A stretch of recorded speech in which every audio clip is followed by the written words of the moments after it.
Hello children, now again welcome our YouTube channel Total Solution Coaching Classes। अब आपको हम फिर से वेलकम कर रहे हैं अपने YouTube चैनल पर जो है कि टोटल सोल्यूशन कोचिंग क्लासेस। आप सभी को मालूम है कि ये जो आपका YouTube चैनल है टोटल सोल्यूशन कोचिंग क्लासेस, ये आप सभी बच्चों को जो कि 6 से लेकर 12th क्लास में है और सब्जेक्ट बड़े ही इनोवेटिव तरीके से सिखाता है। और आज उसी सीरीज में हम क्लास 10th हिस्ट्री का नेशनलिज्म इंडिया जो सेकंड चैप्टर है वो लेके आए हैं।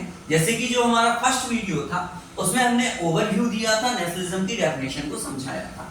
आज जो हम समझेंगे वो क्या समझेंगे कि ये जो फर्स्ट फेज है जो कि स्टार्टिंग पॉइंट माना जाता है आपके चैप्टर का, उसमें क्या समझाया गया है और किस तरीके के उसमें क्वेश्चन बनते हैं। देखो बेटा, आप जो भी 10th क्लास में हैं वो सभी बोर्ड क्लास फेस करने वाले हैं। हालांकि इससे पहले जो सीबीएसई में है उन्हें कभी भी कोई बोर्ड क्लास फेस नहीं की। जो एमपी बोर्ड में है तो हो सकता है उन्होंने 5th और 8th बोर्ड क्लास फेस की हो। तो जब बोर्ड क्लास में क्वेश्चन आते हैं वो जरूरी नहीं कि आपके द्वारा जो पढ़ा हुआ क्वेश्चन है वही आपको एग्जैक्ट मिल जाए, किसी किताबों में मिले या किसी भी तरीके से आपके टीचर के द्वारा बताया जाए। लेकिन जो आपके टीचर पढ़ा रहे हैं और जो हमारे द्वारा पढ़ाया जा रहा है यानी वो आपको देखना है, यानी आपको मेनली क्या करना है, कॉन्सेप्ट। जैसे कि अगर हम पहले पैराग्राफ की तरफ ध्यान दें तो इसमें क्या कॉन्सेप्ट है, यानी किस तरीके का कॉन्सेप्ट आपको समझाया गया है और इससे कैसे क्वेश्चन निकल के आते हैं वो हमें देखना है। इसमें हम आपको हर पैराग्राफ समझाएंगे, आपके जो भी सिलेबस में इंक्लूड है और उससे जो रिलेटेड क्वेश्चन बनते हैं उनके क्वेश्चन वो भी अपनी एक इजी लैंग्वेज में आपके सामने उनके आंसर भी लेके आएंगे।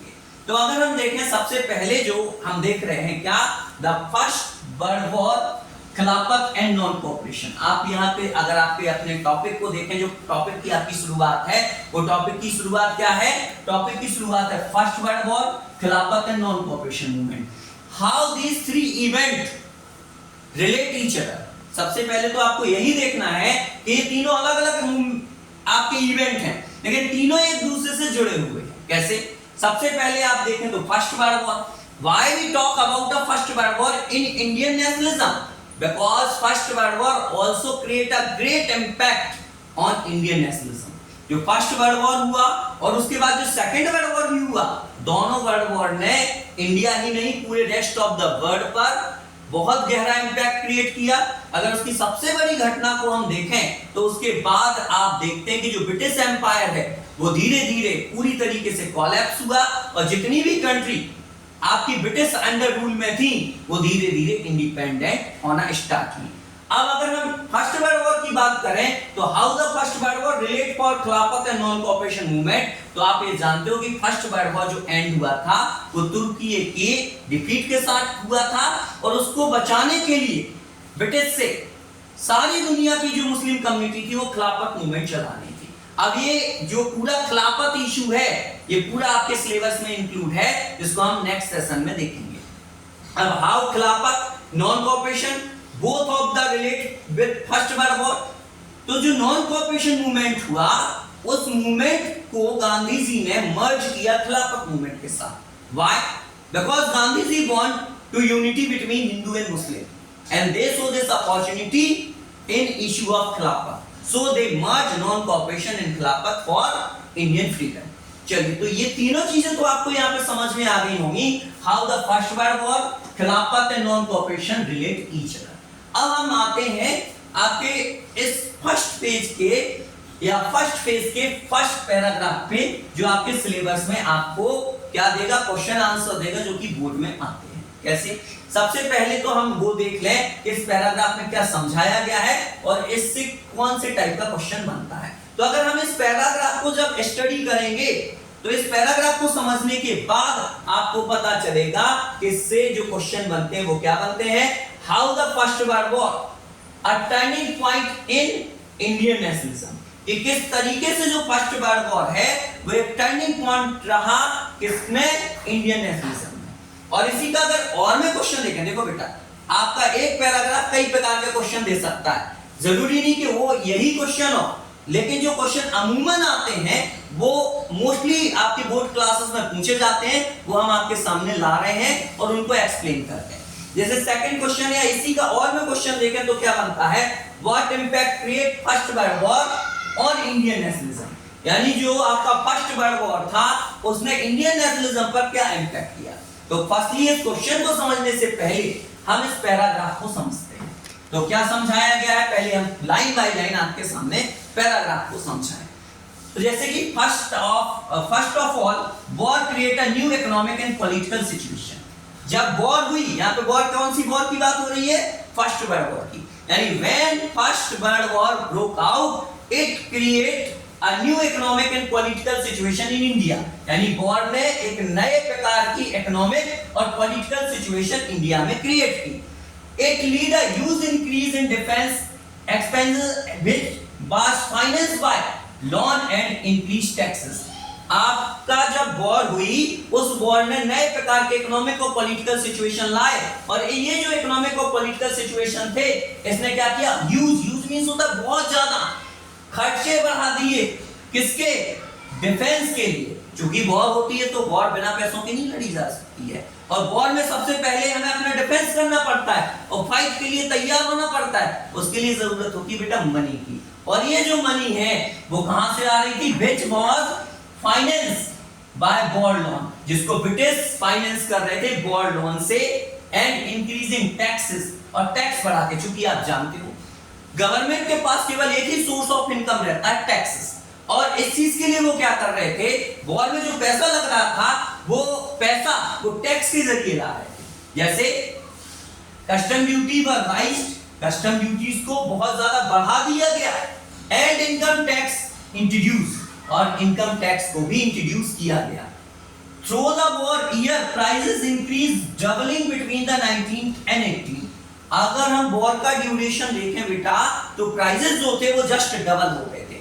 यानी अगर यहाँ देखते हैं कि जो खर्चे आ रहे थे वो कैसे आ रहे थे, वॉर लोन से, टैक्स इंक्रीज करके, कस्टम ड्यूटीज बढ़ा दी गई। अब यहाँ पे बढ़ रहा है कस्टम ड्यूटीज। तो आप सभी जानते हो जब हमारे यहाँ विदेशों से सामान आता है, इंपोर्ट किया जाता है, तो पोर्ट पर उससे एक ड्यूटी ली जाती है, जिस ड्यूटी को बोलते हैं हम लोग कस्टम ड्यूटी, वो भी इंक्रीज की गई, और पहली बार इंडिया में इनकम टैक्स इंट्रोड्यूस किया गया। इससे क्या हुआ, इससे सीधे असर पड़ा महंगाई पर। कैसे, जैसे जैसे टैक्स बढ़ता गया वैसे वैसे अगर देखा जाए तो क्या हुआ, प्राइसेस वॉर ड्यूरेशन में डबल हो गए, यानी जो चीज 2 रुपए की आ रही थी बेटा वो 4 रुपए की हो गई उस ड्यूरेशन में।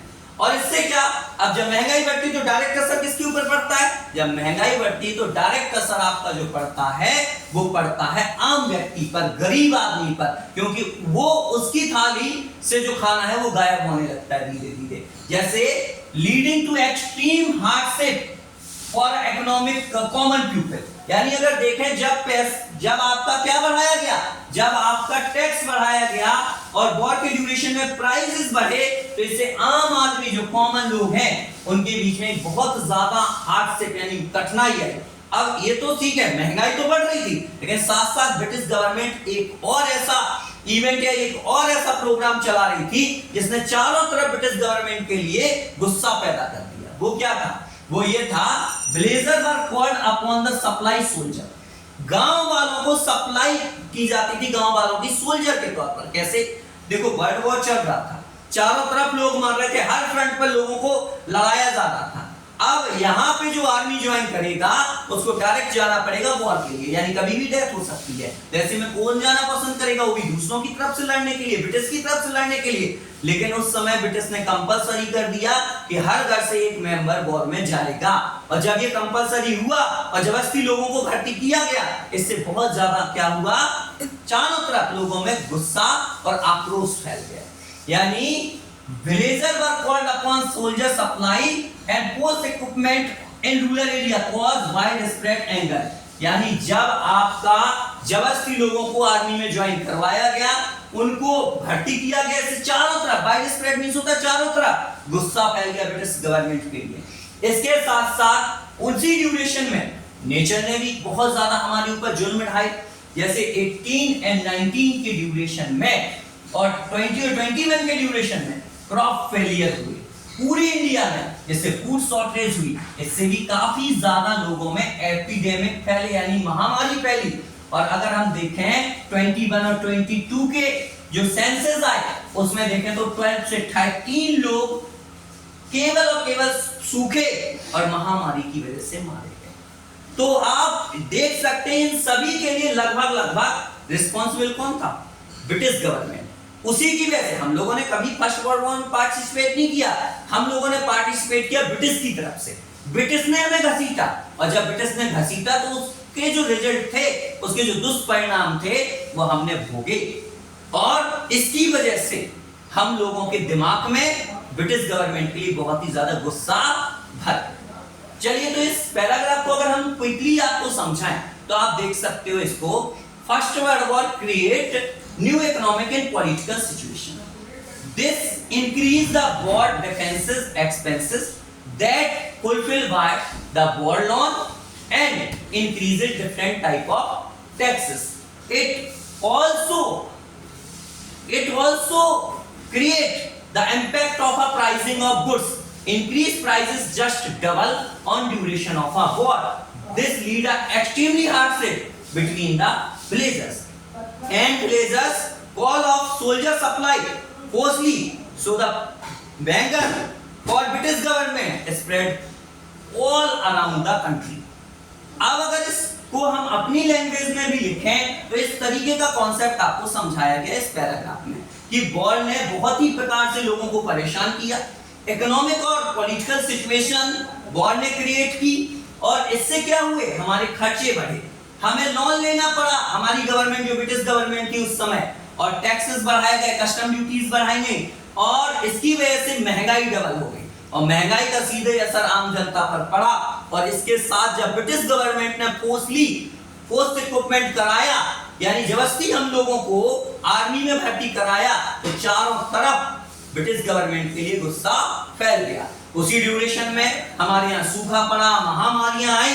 इससे क्या हुआ? इससे चारों तरफ ब्रिटिश गवर्नमेंट के लिए हाय हाय होना स्टार्ट हो गया। अब इससे जो क्वेश्चन बनता है, चलिए इस पैराग्राफ के एक्सप्लेनेशन के बाद इससे जो क्वेश्चन निकल के आता है वो हम देखते